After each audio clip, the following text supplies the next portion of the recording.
Human Rights Watch says Venezuelan intelligence has detained and tortured military personnel accused of plotting against the government. So the report by two rights groups comes a day before President Nicolas Maduro is due to be sworn in for a second six-year term.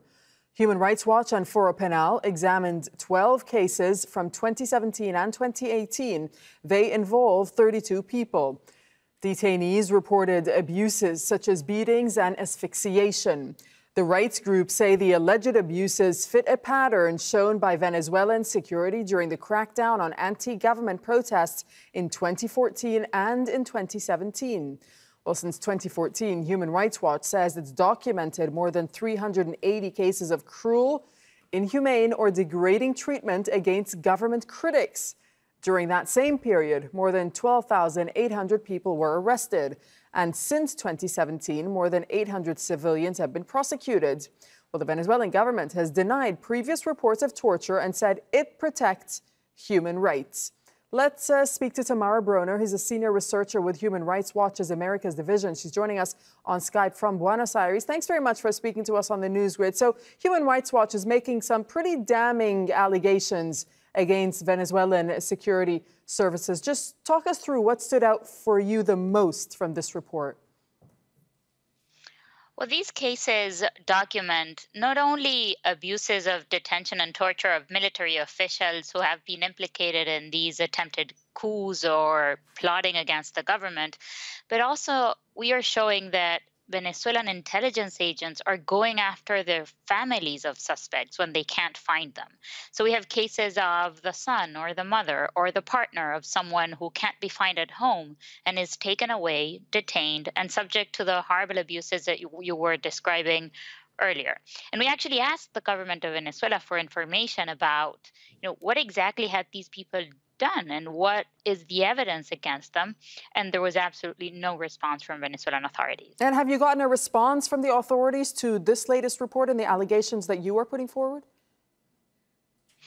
Not yet, and we don't know what they will say, but it's impossible to defend what they're doing to these people. These are family members, civilians that have provided taxi services to someone who's implicated in an alleged conspiracy.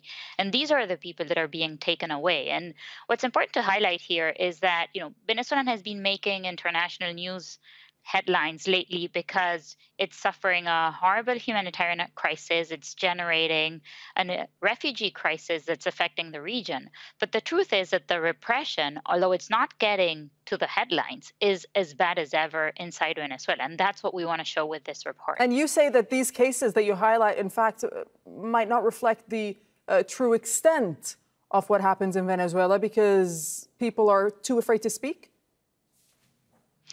That is correct. I mean, people are sometimes afraid to report the abuses that they've suffered, but what we know is bad enough. And these cases, as you were mentioning earlier, are part of a broader pattern of abuse that we've been documenting in Venezuela. Since 2014, we've been seeing systematic abuses by Venezuelan security forces, including arbitrary detentions and torture. And speaking of 2014, apologies, Tamara, but just for the sake of time, in 2014, in fact, there were 6 countries that requested an ICC investigation of alleged crimes in Venezuela. How likely is that to actually happen?